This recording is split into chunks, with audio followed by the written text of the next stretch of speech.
Hello guys, welcome to my channel. Those of you who are new here, and if this is the first time you're seeing my video, please do have a look at my previous videos, as this is actually a continuation of my previous video series. So in this video I'm going to show you all the weekly maintenance. Hang on, did I say weekly? Not really. It's actually a monthly maintenance. Remember, this is low tech, but it still requires maintenance. So 2 buckets of dechlorinated water, no soap, and first I'll rinse my hands with it.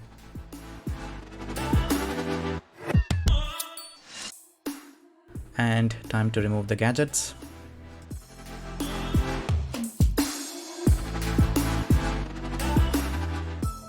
Firstly, I will start with the sponge filter. I will a few taps here and there just to chase the shrimps off, and then I'll slowly remove the sponge. This is where most of the aquarium's waste material is going to accumulate, and it's very important to make sure that the sponge is not full. So that's where the maintenance really comes in. So I rinse it off in the first bucket, and this is going to be the primary rinse. And as you can see, the waste material on all the debris starts coming out. I also need to make sure that I don't rinse it completely. It's basically a 60 to 70% rinse off, that's it. And the second one is just a final one, just to make sure that there is enough clearance but not 100% clearance. The reason why we do this is we need to make sure that there's still bacteria living inside that particular sponge, and it is this particular bacteria that converts the ammonia into nitrite. So it's very important to make sure that we maintain the population of this bacteria. The next step is I move to the plants. The plant that I use is Hydrilla. This grows very easily, and it's quite a hardy plant, and initial batch that I planted was quite a little, and as you can see they have grown quite a lot. And during the maintenance I also use this opportunity to propagate the plant. I will show you how. So I look for the ones who have actually grown longer, so I'll cut them off at the surface of the water as a benchmark. The reason why I love this plant is it's not high maintenance, and second, the guppy fry really like this particular plant. So since it provides good cover, the guppy fry always has good places to hide, especially the big fishes are always there to eat them. So the next one is our biggest culprit, the algae that actually grows on within the plant. Sometimes it attaches to the surface, or sometimes it's just random. They grow in random corners, and I'm not completely against them.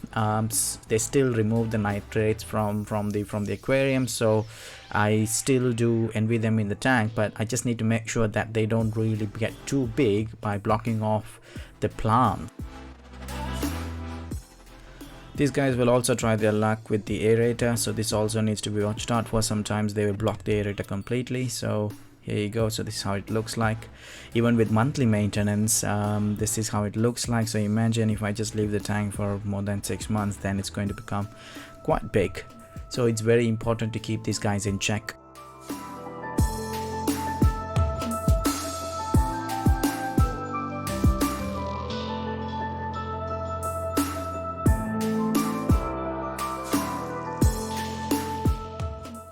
So now it's time to move on to the plants. These are the cuttings that I took from the previous trimming, so I compile all of them together.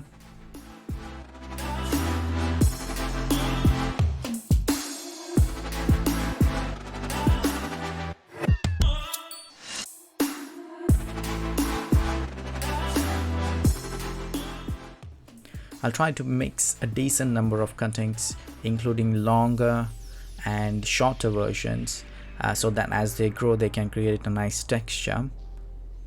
And I'll use these tiny plastic holders and put some stones inside to hold the plants off, and I just do it randomly just so that enough tension to hold the plants off. But that being said, I can tell you that as they grow, the 1 or 2 or 3 of them will actually start coming out. But that's where the maintenance really comes in, so you need to really watch out for. Even if they come out to the surface, it's still not a problem. These plants they are really hardy. They can even grow while floating. Yes, I hear you, the water looks so dirty, isn't it? Well, that's what the whole point is. Whenever I disturb the substrate or the soil underneath, there will be quite a lot of debris that comes out. The option I have here is I can just gravel vacuum or vacuum the substrate. That's one possible option, but I tend to leave it like that because soon as the sponge filter starts running and I leave the water as it is, these things will actually settle off, and it is this particular material that actually provides the nutrition to the plant. So that's very important to have this particular balance.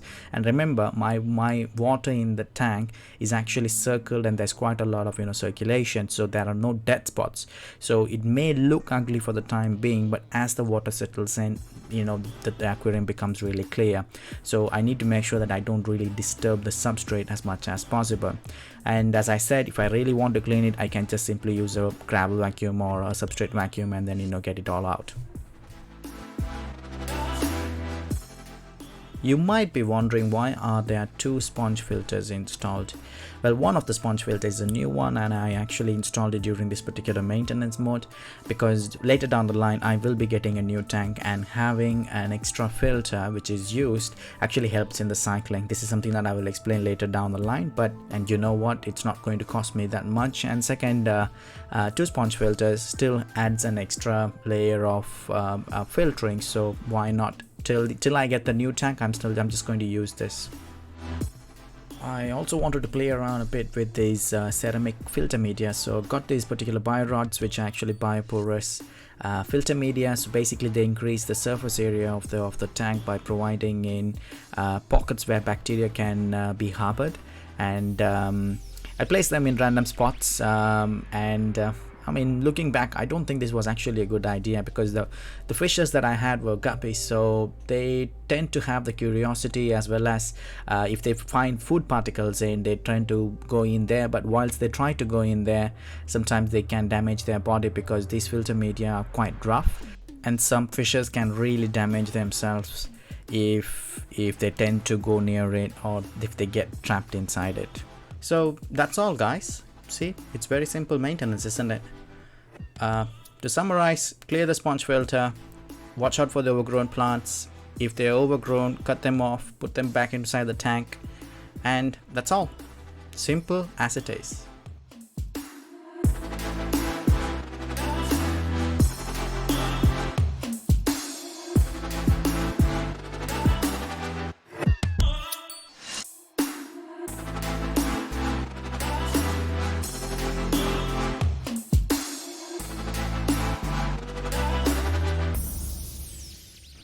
So before I end this video, here's a snapshot of what my next video is going to be about.